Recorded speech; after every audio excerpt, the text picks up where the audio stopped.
I'm here with Becca Danielsen on SacTV.com, and Becca has put out a pretty cool album that has some mind-blowing songs, if you ask me. Well, thank you. This album called Something Right. That's your first album, right? It is. Now, you kind of, to me, when I listen to this, it kind of covers lots of genres. It kind of sounds like a hybrid of lots of different styles mixed together. It kind of has a pop, a rock, folk, country, blues, jazzy stuff. Jazz, yeah. All of that, all in one So sound. I don't know really what to call myself as far as an artist. Eclectic? Eclectic. I like all that, all those styles. But I think probably folk, jazzy folk maybe. There's one... Like Joni Mitchell?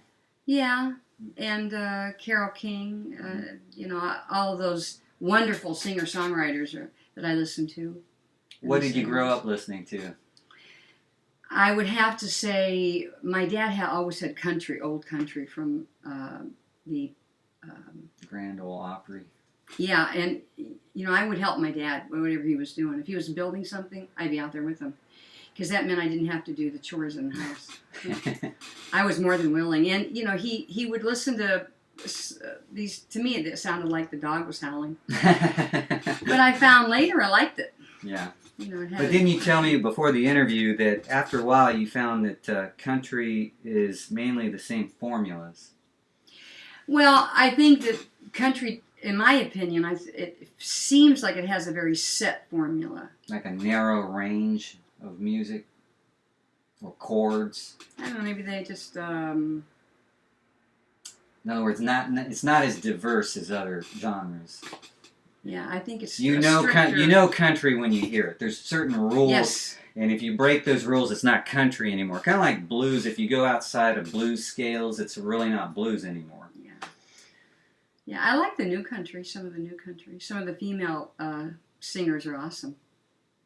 So, what motivates you to write songs? Expression, being able to create, being able to say something differently that you couldn't say in a conversation. Or maybe after the conversation was over, now that you're not stressed out about something, you can think about it more, and now your thoughts are clearer.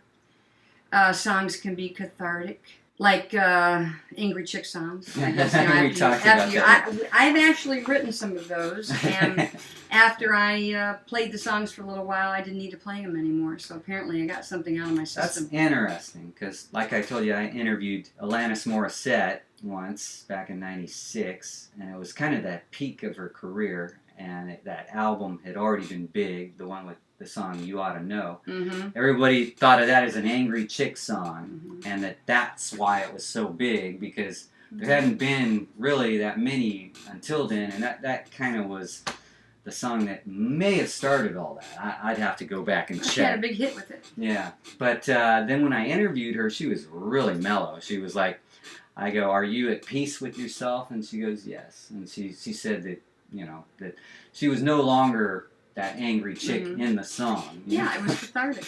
Yeah, so I wouldn't want to have to perform an angry chick song over and over and over all the time. You know, from the angry chick perspective, okay, I know why they wrote the song. They got burned, you know.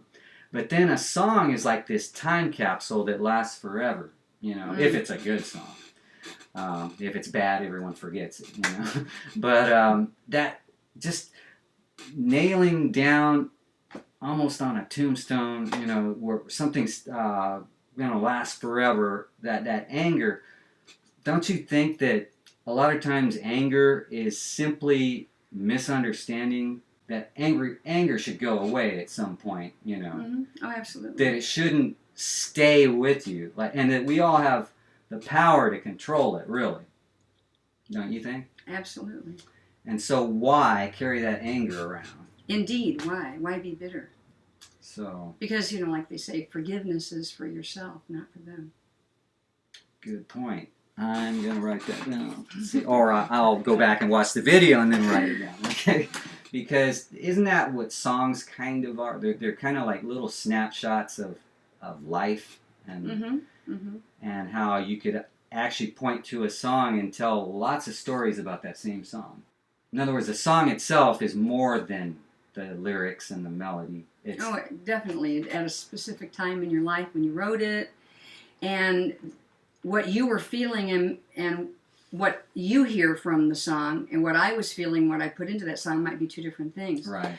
Because it's interesting. I just recently had somebody say something about one of the songs, and I was surprised that she got that out of the song. It was kind of cool. And so Was it way different than your intent? not way different, but I was just surprised, and it was refreshing to hear a little different viewpoint. So I knew that where I was headed with the song was different than what she got from it. So I liked that very much. Isn't that amazing, though, that everyone has their own perception of a song, no matter how clear the lyrics are, that you're always going to get different responses as to what people thought that song meant or what it meant to them. Absolutely. We might get an idea, Anne and I might get an idea for a song, and it might be a little snippet of something that we've seen, we've heard, and then when we're really in a songwriting mode, we're really in a songwriting mode. I mean, that's all we're doing is constantly talking about the song. Like, I like how we describe where it's going and what do you see happening here and what could happen here. And to me, that's the kind of dialogue that makes for a good song. Maybe other people don't write songs that way. It's how Anne and I write songs, and it works. How do you hear music these days, and how do you find out about new music? Do you listen to the radio or listen to the internet? How do you find out? Well, I have to say I mostly enjoy oldies and old Motown.